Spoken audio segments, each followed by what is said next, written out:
2019 పవర్కి వచ్చాడు. First act was destruction of Praja Vedika. No return orders, no accountability, జవాబుదారీతనం లేదు.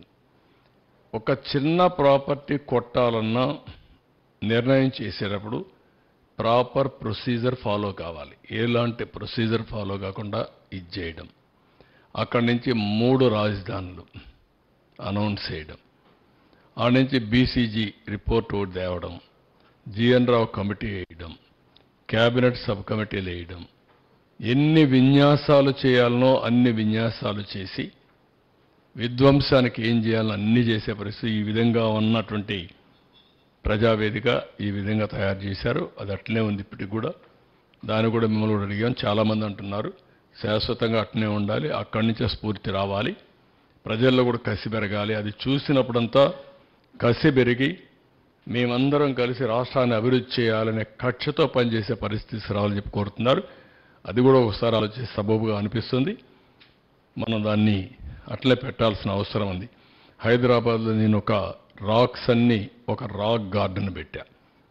భవిష్యత్తు తరాలు చూడాలంటే ఈ ప్రాంతం ఏ విధంగా ఉందో ఆ రాక్ గార్డెన్కి పోతే ఈ విధంగా రాళ్ళు ఉండేటివి, ఇక్కడి నుంచి ఈ మహానగరం వచ్చిందని చూడడానికి ఆ రోజు పెట్టాం.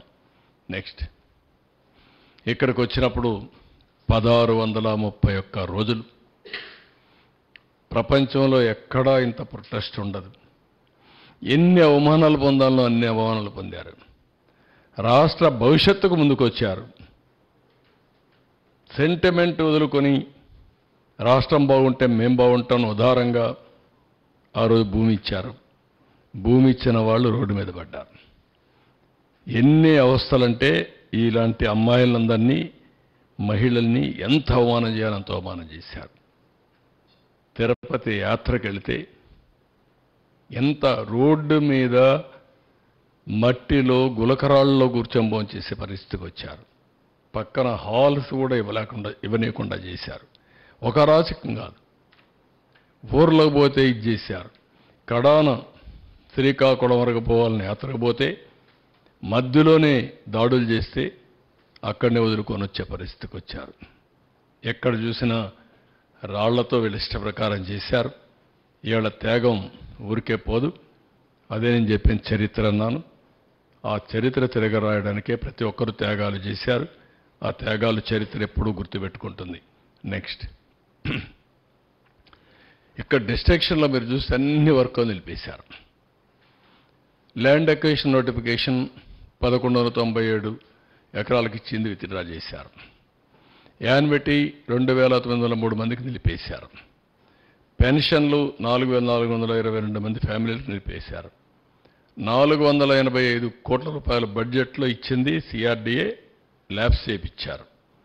Master architect of Amaravati government complex Norman faster cancel చేశారు. కోర్టు పోయాడు.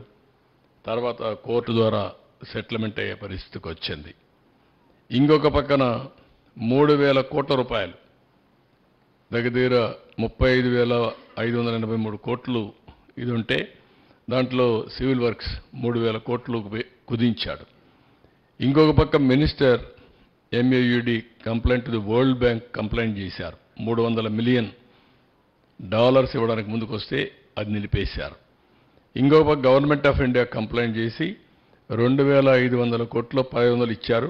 ఇంకొక 1000 కోట్లు ఇచ్చేవాళ్ళు అది కూడా నిలిపేశారు. 122 మంది అవుట్ ఆఫ్ 130 ల్యాండ్ అలాటీస్ వాళ్ళకి నమ్మకాలు పోయి వర్కే స్టార్ట్ చేయలేదు. Singapore consortium one of the best consortium వాళ్ళకు మీద ఆరోపణలు పెట్టి వాళ్ళది క్యాన్సిల్ చేసే పరిస్థితికి వచ్చాడు. ఈ విధంగా ఎన్నైతే ఉన్నాయో అన్ని విధాలా విధ్వంసం చేసే పరిస్థితికి వచ్చారు.